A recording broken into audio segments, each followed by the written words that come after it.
میں محمد تجمل علی خان۔ ہندوستان کے یوم جمہوریہ کے 77 سال مکمل ہونے پر قوم کو صدر جمہوریہ نے مبارکباد پیش کی، اور اس پر انہوں نے خطاب کرتے ہوئے اس موقع پر قوم سے کہا ہے کہ ہندوستان امن کا علمبردار ہے، اور وہ دنیا میں امن کے لیے ایک اپنی پہچان رکھتا ہے کہ ہر وقت امن جہاں پر چاہیے وہاں ہندوستان پہل کیا ہے۔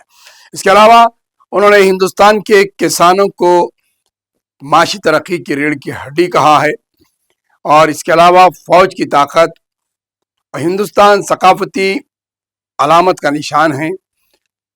قوم سے خطاب کرتے ہوئے صدر جمہوریہ نے کئی ایک اہم امور پر اس کا ذکر کیا۔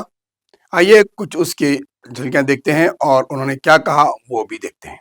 صدر جمہوریہ دروپدی مرمو نے کہا ہے کہ ہندوستان دنیا میں امن کا پیغام پھیلا رہا ہے جو انسانیت کے مستقبل کے تحفظ کے لیے ضروری ہے۔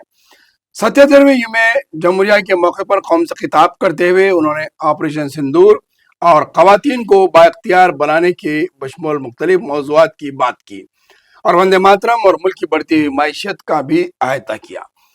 صدر جمہوریہ امن کے پیغمبر کی حیثیت سے ہندوستان کے موقف کو واضح کیا۔ اس کے علاوہ انہوں نے ملک کی تہذیب، ثقافت اور روحانی روایت کی طاقت کا ذکر کیا۔ انہوں نے فوج، پولیس، کسانوں، اساتذہ، ڈاکٹر، نرسوں، نوجوانوں، صفائی کارکنوں، سائنسدانوں، انجینئروں، صنعت کاروں، سماجی کارکنوں اور سرکاری و غیر سرکاری اداروں میں کام کرنے والے ملازمین کے تعاون کو خراج تحسین پیش کیا۔ انہوں نے بڑی حد تک خواتین کے اس نئے رجحان کو اور اس نئے چہرے کو ابھارا ہے اور اس پر انہوں نے روشنی ڈالی ہے۔ اس کے علاوہ صدر جمہوریہ نے سب سے اہم بات خواتین کے بڑھتے ہوئے ترقی پر انہوں نے سراہا۔ انہوں نے کہا ہے کہ دقیانوسی طریقہ کار کی طرز پر اب رہنے والی خواتین نہیں رہی، بلکہ خواتین بڑھ چڑھ کر آگے آ رہی ہے اور اپنے خود پیروں پر ٹھہری ہے، تو وہیں پر ملک میں اہم کردار ادا کر رہی ہے۔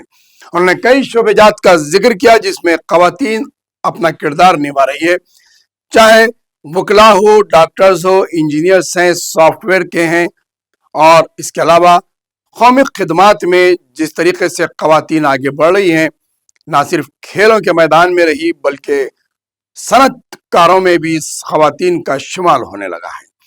میرے پیارے دیش باسیوں، نمسکار۔